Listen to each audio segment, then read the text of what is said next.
Software ಉದ್ಯೋಗಿಗಳು ಧಾಮ್ ಧೂಮ್ ಅಂತ ಮದುವೆ, ಸಾವಿರಾರು ಜನರಿಗೆ ಊಟ, ಹುಡುಗನಿಗೆ 100 ಗ್ರಾಂ ಚಿನ್ನ ಗಿಫ್ಟ್, ಲಕ್ಷ ಲಕ್ಷ ಖರ್ಚು ಮಾಡಿದ್ರು.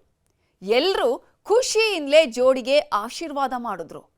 ಮಗಳು ಚೆನ್ನಾಗಿರ್ಲಿ ಅಂತ ಪ್ರತಿದಿನ ದೇವರಲ್ಲಿ ಪ್ರಾರ್ಥನೆ ಮಾಡ್ತಿದ್ರು. ಆದರೆ ಗೌರಿ ಹಬ್ಬದ ದಿನವೇ ಅಲ್ಲಿ ನಡೆದಿದ್ದು ಹೆಣ್ಮಗಳ ಸಾವು. ಸಾಫ್ಟ್ವೇರ್ ಉದ್ಯೋಗಿ ನಿಗೂಢವಾಗಿ ಹೆಣವಾಗಿ ಹೋಗಿದ್ಲು. ಇಷ್ಟಕ್ಕೂ ಆ ಸುಂದರ ಜೋಡಿಯ ಸಂಸಾರದಲ್ಲಿ ಆಗಿದ್ದೇನು? ಚೆನ್ನಾಗಿಯೇ ಇದ್ದ ಹೆಣ್ಮಗಳು ಸಾವಿನ ಮನೆ ಸೇರಿದ ಹೇಗೆ? ಗಂಡನೇ ಕೊಂದು ಡ್ರಾಮಾ ಮಾಡಿದ್ನ? ಇವೆಲ್ಲವನ್ನ ಡೀಟೇಲ್ ಆಗಿ ತೋರಿಸ್ತೀವಿ ನೋಡಿ.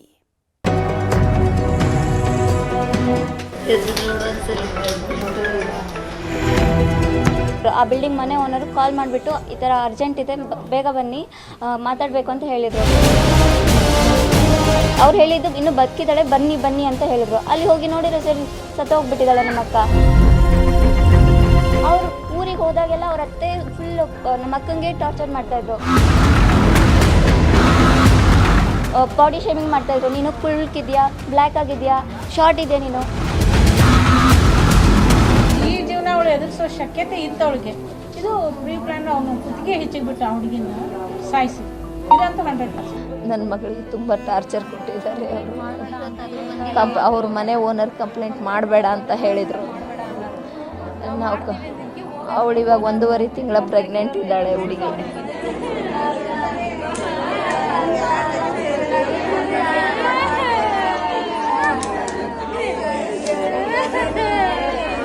ಕಣ್ಣು ಮುಂದೆ ಇರೋ ಕಹಿ ಸತ್ಯವನ್ನ ಒಪ್ಪಿಕೊಳ್ಳೋಕಾಗ್ತಿಲ್ಲ. ಏನು ಮಾಡಬೇಕು ಅಂತ ದಿಕ್ಕು ತೋಚ್ತಿಲ್ಲ. ಸಮಾಧಾನ ಮಾಡೋರು, ತಮ್ಮವರು, ಬಂಧು ಬಳಗದವರೆಲ್ಲ ಇಲ್ಲೇ ಇದ್ರು. ಈ ತಾಯಿಯ ಕಣ್ಣೀರು ನಿಲ್ಲೋದಿಲ್ಲ, ದುಃಖ ಕಡಿಮೆ ಆಗೋದಿಲ್ಲ, ಕರುಳು ಕಿತ್ತು ಬರುವಂತಹ ನೋವು ದೂರವಾಗೋದಿಲ್ಲ. ಯಾಕಂದ್ರೆ ಇಡೀ ಮನೆಯ ಹಿರಿಯ ಮಗಳು, ಅಪ್ಪ ಅಮ್ಮನ ಮುದ್ದಿನ ಮಗಳು, ರಾಣಿಯಂತೆ ಬೆಳೆದಿದ್ದ, ಮಹಾರಾಣಿಯಂತೆ ಬೆಳಿಬೇಕಿದ್ದ, ಖುಷಿಯಾಗಿ ಜೀವಿಸಬೇಕಿದ್ದ ಮಗಳು ಶವವಾಗಿ ಮಲಗಿದ್ಲು. ಹಿಂದೆಂದೂ ಬಾರದ ಲೋಕ ಸೇರ್ಬಿಟ್ಟಿದ್ಲು.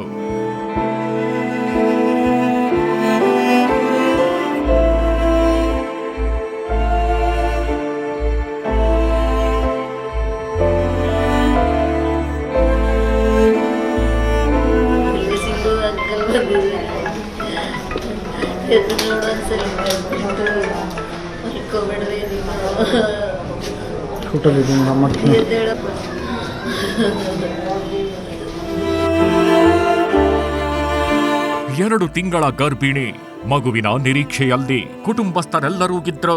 ನಮ್ಮ ಕುಟುಂಬದಲ್ಲಿ ಪುಟ್ಟ ಮಗು ಬರ್ತಾಗಿದೆ ಅಂತ ಸಂತಸ ಪಟ್ಟಿದ್ರು.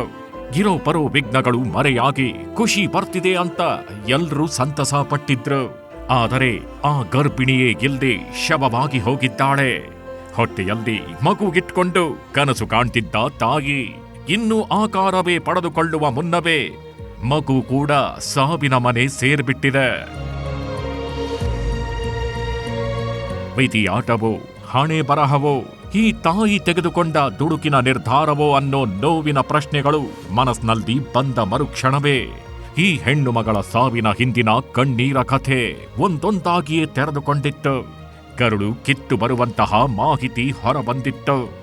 ಆ ನೋವಿನ ಸಂಗತಿ, ಈ ಹೆಣ್ಣು ಮಗಳ ಬದುಕಿನಲ್ಲಿ ನಡೆದ ಅನ್ಯಾಯ, ಈ ಸಾವಿನ ಹಿಂದಿನ ಸತ್ಯವೇನು ಅನ್ನೋದನ್ನ ತೋರಿಸ್ತಾ ಹೋಗ್ತೇವೆ ನೋಡಿ.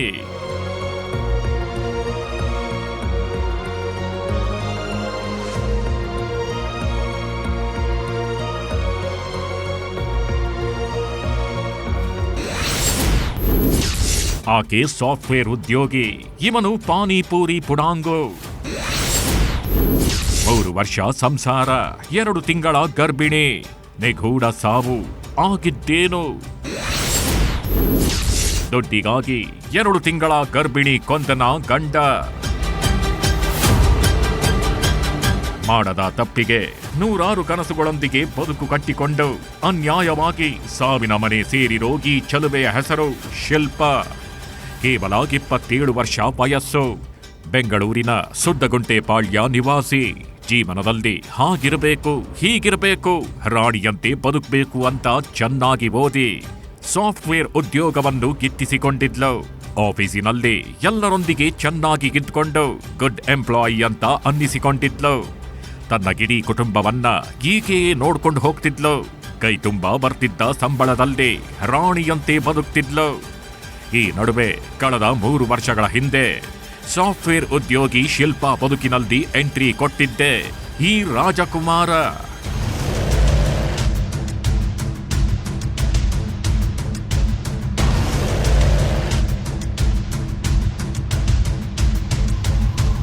ಇವನನ್ನ ನೋಡಿದ ಕೂಡಲೇ ಎಲ್ಲರೂ ರಾಜಕುಮಾರ ಅಂತಲೇ ಹೇಳಿದ್ರು.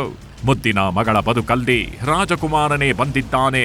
ಇವನ ಜೊತೆಯಲ್ಲಿ ನನ್ನ ಮಗಳು ಇದ್ರೆ ರಾಣಿಯಂತೆ ಬದುಕ್ತಾಳೆ, ಹೂವಿನಂತೆ ನೋಡ್ಕೊಳ್ತಾನೆ ಅಂತ ಇಡೀ ಕುಟುಂಬಸ್ಥರು ಅಂದುಕೊಂಡಿದ್ರು. ಇವರ ಜೋಡಿ ಮೇಡ್ ಫಾರ್ ಈಚ್ ಅದರ್ ಅಂತ ಅಂದುಕೊಂಡಿದ್ರು. ಆದರೆ ಅಸಲಿಗೆ ಈಕೆಯ ಬದುಕಿನಲ್ಲಿ ರಾಜಕುಮಾರನಾಗಿ ಬಂದವನೇ ರಾಕ್ಷಸನಾಗಿ ಬಿಟ್ಟಿದ್ದಾನೆ ಅಂತ ಕುಟುಂಬಸ್ಥರು ಶಾಪ ಹಾಕ್ತಿದ್ದಾರೆ. ಇವನಿಂದಲೇ ನನ್ನ ಮಗಳು ಶವವಾಗಿ ಮಲಗಿದ್ದಾಳೆ. ಸಾಫ್ಟ್ವೇರ್ ಉದ್ಯೋಗಿಯಾಗಿದ್ದವಳು ಸಾವಿನ ಮನೆ ಸೇರ್ಬಿಟ್ಟಿದ್ದಾಳೆ ಅಂತ ಮಮ್ಮಲ ಮರುಗ್ತಿದ್ದಾರೆ.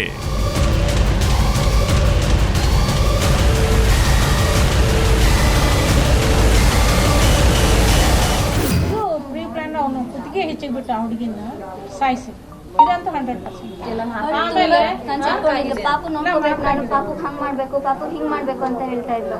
ಆಮೇಲೆ ದೊಡ್ಡವ ಹೇಳ್ತಾಳಂತೆ ಆಕಿನ ಬಿಟ್ಟು ಬಿಡು, ಇನ್ನೊಂದು ಮದುವೆ ಮಾಡ್ತೇನೆ. ಈಗ ಸಾಕ್ಷಿ ಮನೆಯವರು ಯಾರು ಇಲ್ವಲ್ಲ ಇಲ್ಲಿ, ಮನೆಯವರು ಯಾರು ಇಲ್ಲ ಅಂತಂದ್ರೆ ಸಾಕ್ಷಿ ಅಷ್ಟ ಸಾಕು ನಮ್ಗೆ. ಫಸ್ಟ್ ಸೊಸೆನ ಓಡಿಸ್ಬಿಟ್ಟಿದ್ದಾರೆ ಸರ್. ಆ ಹುಡುಗಿ ಬಾಳೆ ಮಾಡಿಲ್ಲ ಅಂದ್ರೆ ಓಡೋಗ ಹೇಳಕ್ಕೆ ದೊಡ್ಡವನ ಹೆಂಡತಿ ಈ ಹುಡುಗಿಗೆ ಹಿಂಗ್ ಮಾಡಿದ. 50 ಲಕ್ಷ ಖರ್ಚು ಮಾಡಿ ಅದ್ಧೂರಿಯಾಗಿ ಮದುವೆ ಮಾಡಿದ್ರು.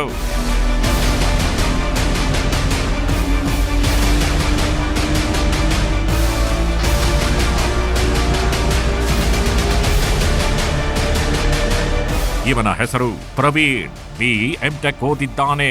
ದೊಡ್ಡ ಖಾಸಗಿ ಕಂಪನಿಯಲ್ಲಿ ಕೆಲಸ ಮಾಡ್ತಿದ್ದಾನೆ. ಇವನ ಜೊತೆ ನನ್ನ ಮಗಳು ಮದುವೆ ಆದ್ರೆ ಚೆನ್ನಾಗಿರುತ್ತೆ ಅಂತ ಕುಟುಂಬಸ್ಥರು 3 ವರ್ಷಗಳ ಹಿಂದೆ ಮದುವೆ ಮಾಡಿಕೊಟ್ಟಿದ್ರು. ನೆಚ್ಚಿನ ಮಗಳ ಜೀವನ ಚೆನ್ನಾಗಿರ್ಲಿ, ಯಾವುದೇ ಸಮಸ್ಯೆ ಬಾರದಿರಲಿ, ಕಷ್ಟ ಅಂತ ಬಂದ್ರೆ ಸಹಾಯಕ್ಕಾಗ್ಲಿ ಅಂತ ಜಮೀನು ಮಾರಿ 130 ಗ್ರಾಂ ಚಿನ್ನ ನೀಡಿದ್ರು. ಆಭರಣ ಹಾಕಿ ಅದ್ದೂರಿಯಾಗಿ ಮದುವೆ ಮಾಡಿಕೊಟ್ಟಿದ್ರು. ಅದರಂತೆ 3 ವರ್ಷಗಳ ಕಾಲ ಸಂಸಾರನೂ ಚೆನ್ನಾಗೇ ಇತ್ತು. ಒಂದು ಮಗು ಕೂಡ ಜನಿಸಿತ್ತು. ಆದರೆ ಇನ್ನೊಂದು ಮಗುವಿನ ನಿರೀಕ್ಷೆಯಲ್ಲಿರೋವಾಗ್ಲೇ ಈ ಶಿಲ್ಪ 2 ತಿಂಗಳ ಗರ್ಭಿಣಿಯಾದ ಹೊತ್ತಲ್ಲೇ ಸಾವಿನ ಮನೆ ಸೇರ್ಬಿಟ್ಟಿದ್ದಾಳೆ. ಈ ಸಾವಿಗೆ ಕಾರಣ ಗಂಡನೇ, ಈ ಪುಡಾಂಗು ಪ್ರವೀಣನೇ ಕೊಲೆ ಮಾಡಿ ಸೀನ್ ಕ್ರಿಯೇಟ್ ಮಾಡಿದ್ದಾನೆ ಅಂತ ಕುಟುಂಬಸ್ಥರು ಶಾಪ ಹಾಕ್ತಾಗಿದ್ದಾರೆ. ನಾನೇ 50 ಲಕ್ಷ ಖರ್ಚು ಮಾಡಿ ಮದುವೆ ಮಾಡಿ ಉಡುಗೆ ಎಲ್ಲ ಕೊಟ್ಟು ಮಾಡಿದ್ದೆ. ನಾನು ನನ್ನ ಮಗಳಿಗೆ ತುಂಬ ಟಾರ್ಚರ್ ಮಾಡಿದ್ದಾರೆ. ಅವ್ರೆ ನಾವು 9:30 ಫೋನ್ ಮಾಡಿದ್ರು. ಮಂಗಳವಾರ ಹುಡುಗಿ ತೀರೋಗಿದ್ದು 6 ಗಂಟೆಗೆ. ಅದಕ್ಕಿಂತ ಒಳಗಡೆನೆ ತೀರೋಗಿದೆ. ಅದು 9:30 ಮೇಲೆ ಫೋನ್ ಮಾಡಿದ್ರು ನಮಗೆ. ಅವರು ಓನರ್ ಫೋನ್ ಮಾಡಿದರು. ನಾವು ಹೋದರೆ ಅವಳು ಬೆಡ್ ಮೇಲೆ ಮಲಗಿದ್ಲು. ಅವ್ರ ಫ್ರೆಂಡ್ಸ್ ಎಲ್ಲ ಹೊರಗಡೆ ಇದ್ದರು. ನಾವು ಹೋದ ತಕ್ಷಣ ಎಲ್ಲರೂ ಹೋದರು. ಪೊಲೀಸ್ ಬಂದರು. ಶಿಲ್ಪಾಳು ಸಾಫ್ಟ್ವೇರ್ ಉದ್ಯೋಗಿ. ಬೆಂಗಳೂರಿನ BTM ಲೇಔಟ್ ನಿವಾಸಿಯಾಗಿರೋ ಈ ಪ್ರವೀಣ್ ಕೂಡ ಪ್ರತಿಷ್ಠಿತ ಖಾಸಗಿ ಕಂಪನಿಯ ಉದ್ಯೋಗಿ. ಇಬ್ಬರಿಗೂ ಲಕ್ಷ ಸಂಬಳ ಬರುತ್ತೆ. ಇವರಿಗೆ ಇನ್ನೇನು ಕಡಿಮೆ ಅಂತ ಪ್ರಾರಂಭದಲ್ಲಿ ಎಲ್ಲರೂ ಅಂದ್ಕೊಂಡಿದ್ರು. ಆದ್ರೆ ಅದ್ಯಾರ ಕಣ್ಣು ಬಿತ್ತು, ಈ ಪ್ರವೀಣನೇ ರೀಲ್ ಬಿಟ್ನೋ ಏನೋ. ಒಂದು ಮಗು ಆಗೋ ತನಕ ಚೆನ್ನಾಗಿಯೇ ಇದ್ದ ಸಂಸಾರದಲ್ಲಿ ಮೆಲ್ಲಗೆ ಬಿರುಗಾಳಿ ಎದ್ದೇಳೋಕೆ ಶುರುವಾಗಿತ್ತು. ತಾನು BE.M.Tech ಅಂತ ಹೇಳಿದ್ದಾಗಿ ಪ್ರವೀಣ್ ಸಡನ್ ಆಗಿ ಪಾನಿಪೂರಿ ವೀರನಾಗಿ ಕಾಣಿಸಿಕೊಳ್ತಾನೆ. ಇರೋ ಕೆಲಸ ಬಿಟ್ಟು ಪಾನಿಪೂರಿ ಅಂಗಡಿ ಹಾಕೊಂಡು ಬಿಸ್ನೆಸ್ ಅಂತ ಬೀದಿಗೆ ಬಂದಿದ್ದಾನೆ. ಇಲ್ಲಿಂದಲೇ ನೋಡಿ ಇಡೀ ಸಂಸಾರದಲ್ಲಿ ಸುಂಟರ ಗಾಳಿ, ಬಿರುಗಾಳಿ ಎಲ್ಲವೂ ಒಟ್ಟೊಟ್ಟಿಗೆ ಎದ್ದೇಳೋದು.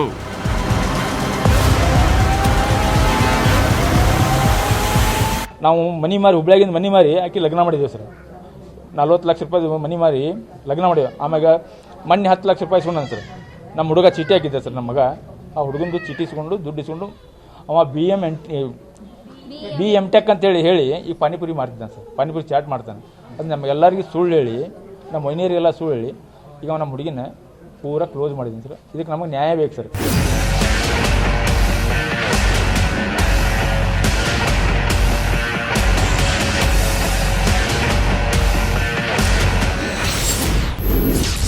ಮೂರು ತಿಂಗಳ ಹಿಂದೆ ರಾಜಿ ಸಂಧಾನ, ಬಳಿಕ ಆಗಿದ್ದೇನು? ಸುಳ್ಳು ಹೇಳಿ ಸಾಫ್ಟ್ವೇರ್ ಹುಡುಗಿಯನ್ನ ಮದುವೆ ಆಗಿದ್ನೋ ಅಥವಾ ಮದುವೆ ಆದ್ಮೇಲೆ ಪಾನಿಪೂರಿ ಮಾರಾಟ ಮಾಡೋ ರೇಂಜಿಗೆ ಬಂದೋ ಗೊತ್ತಿಲ್ಲ. ಬಟ್ ಹೆಂಡತಿಯ ಜೊತೆ ಚೆನ್ನಾಗಿರ್ಲಿಲ್ಲ. ಹೆಂಡತಿಗೆ ಇನ್ನಿಲ್ಲದ ಟಾರ್ಚರ್ ಕೊಟ್ಟಿದ್ದಾನೆ. ಹೆಜ್ಜೆ ಹೆಜ್ಜೆಗೂ ಕಿರುಕುಳ ಕೊಟ್ಟಿದ್ದಾನೆ. ಹೆಂಡತಿ ಜೊತೆ ಹ್ಯಾಪಿಯಾಗಿ ಇರೋದ್ ಬಿಟ್ಟು ಹೆಂಡತಿಯನ್ನ ಕೆಲಸಕ್ಕೆ ಕಳುಹಿಸದೆ ತಾನೂ ಕೂಡ ದುಡಿದು ತಂದಾಕದೆ ಇನ್ನೆಲ್ಲದ ಟಾರ್ಚರ್ ಕೊಟ್ಟಿದ್ದಾನಂತೆ. ಸಾಲದಕ್ಕೆ ಹೆಂಡತಿಯ ಜೀವ ತೆಗೆದು ಸೀನ್ ಕ್ರಿಯೇಟ್ ಮಾಡಿದ್ದಾನಂತೆ.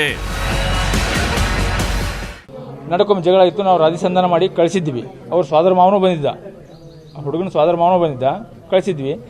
ಈಗ ರೀಸೆಂಟಾಗಿ ಈಗ 4 ತಿಂಗಳಿಂದ ಕಳಿಸಿದ್ವಿ ನಾವು. ಅವ್ನು ಬೇಡಾಗಿದ್ದರೆ ವಾಪಸ್ ಕಳಿಸ್ಬೋದಾಗಿತ್ತವ. ಅವ್ನು ನಮಗೆ ಏನು ಮಾಡಿದ, ನಿನ್ನೆ ತಾನು ಊರಿಗೆ ಹೋಗ್ತೀನಿ ಅಂತೇಳಿ ಆ ಮನೆಯಾಗ ಆಕಿ ನನಗೆ ಭಾಳ ಡಿಸ್ಟೆನ್ಸ್ ಇದೆ, ಆಕಿ ಕೈಗೂ ನಿಲ್ಕಲ್ಲ, ಅದು ನಾವು ನಿಂತರೆ ನಿಲ್ಕಲ್ಲ ಅಂಥದ್ದು ಆಕಿನ ಕೊಲೆ ಮಾಡಿ ಎಸ್ಕೇಪ್ ಆಗಿ ಹೋಗಿ ಈಗ ಎಲ್ಲ ನಮ್ಮ ಮಗಳಿಗೆ ಅವನ್ನ ಮರ್ಡರ್ ಮಾಡಿದ್ದಾನೆ ಸರ್. ಕೊಲೆ ಮಾಡಿ ಡ್ರಾಮಾ ಮಾಡಿದ್ದ ಗಂಡ.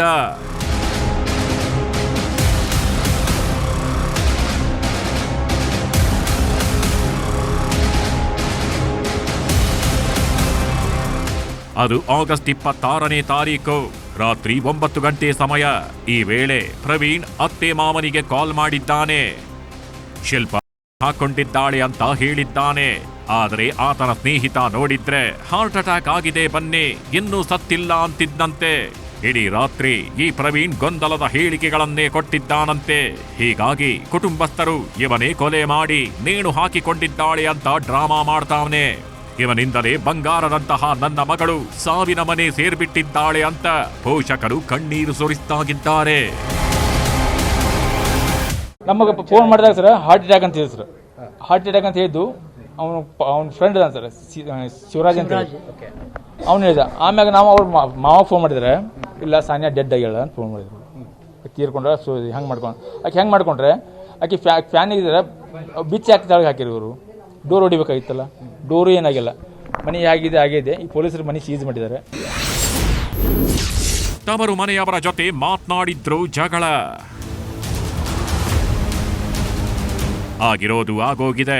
ಅಳಿಯ ತಾನೆ ಅಂತ ಇತ್ತೀಚೆಗೆ ಶಿಲ್ಪಾಳ ಕುಟುಂಬಸ್ಥರು ಬಿಸ್ನೆಸ್ಗೆ ಅಂತ 10 ಲಕ್ಷ ಹಣ ಕೊಟ್ಟಿದ್ರಂತೆ. ನನ್ನ ಮಗಳ ಜೊತೆ ಖುಷಿಯಾಗಿ ಜೀವನ ಮಾಡು ಅಂತ ಕೇಳಿಕೊಂಡಿದ್ರಂತೆ. ಈ ವೇಳೆ ಓಕೆ ಅಂತ ಹೇಳಿದ್ದಾಗಿ ಪ್ರವೀಣ ತನ್ನ ರಾಕ್ಷಸ ಮುಖವನ್ನ ತೋರಿಸೋಕೆ ಮುಂದಾಗಿದ್ದಂತೆ. ಕುಟುಂಬಸ್ಥರಿಗೆ ಫೋನ್ ಮಾಡೋಕೆ ಟೈಮ್ ಕೂಡ ಫಿಕ್ಸ್ ಮಾಡಿದ್ದಂತೆ.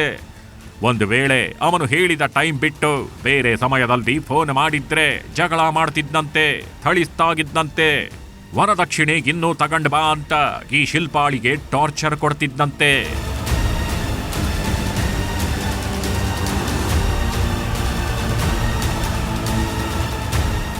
ಆ ಬಿಲ್ಡಿಂಗ್ ಮನೆ ಓನರು ಕಾಲ್ ಮಾಡಿಬಿಟ್ಟು ಈ ಥರ ಅರ್ಜೆಂಟ್ ಇದೆ, ಬೇಗ ಬನ್ನಿ ಮಾತಾಡಬೇಕು ಅಂತ ಹೇಳಿದರು. ನಮ್ಮ ಮಮ್ಮಿ ನಮ್ಮ ಅಜ್ಜಿ ಎಲ್ಲ ಶಿವರ್ ಆಗ್ತಾ ಇದ್ದಾರೆ. ಏನಾಯಿತು, ಮ್ಯಾಟರ್ ಏನಾಗಿದೆ, ನಮ್ಮ ಅಕ್ಕ ಚೆನ್ನಾಗಿದ್ದಾಳ, ಏನಾಯಿತು ಅಂತ ಹೇಳಿದ್ರೆ ನಿಮ್ಮ ಅಕ್ಕ ಚೆನ್ನಾಗಿದ್ದಾಳೆ, ಹಾಸ್ಪಿಟಲ್ ಹೋಗಿದ್ದೀವಿ, ಬರ್ತಾ ಇದ್ದೀವಿ, ಬೇಗ ಬನ್ನಿ ಅಂತ ಕರೆದ್ರು. ನಾವು ಹೋಗ್ತಾ ಇದ್ದೀವಿ, ಅರ್ಧ ರೋಡಲ್ಲಿ ನಮ್ಮ ಅಂಕಲ್ ಹೇಳಿದ್ರು ಇನ್ನು ಬದುಕಿದ್ದಾಳೆ, ಬರ್ತಾ ಇದ್ದಾಳೆ. ಅವ್ರು ಹೇಳಿದ್ದು ಇನ್ನು ಬದುಕಿದ್ದಾಳೆ, ಬನ್ನಿ ಅಂತ ಹೇಳಿದ್ರು. ಅಲ್ಲಿ ಹೋಗಿ ನೋಡಿದ್ರೆ ಸರಿ ಸತ್ತೋಗ್ಬಿಟ್ಟಿದ್ದಾಳೆ ನಮ್ಮ ಅಕ್ಕ. ಚಿಕ್ಕ ಮ್ಯಾಟರ್ಗೂ ಜಗಳ ಮಾಡ್ತಾಯಿದ್ರು.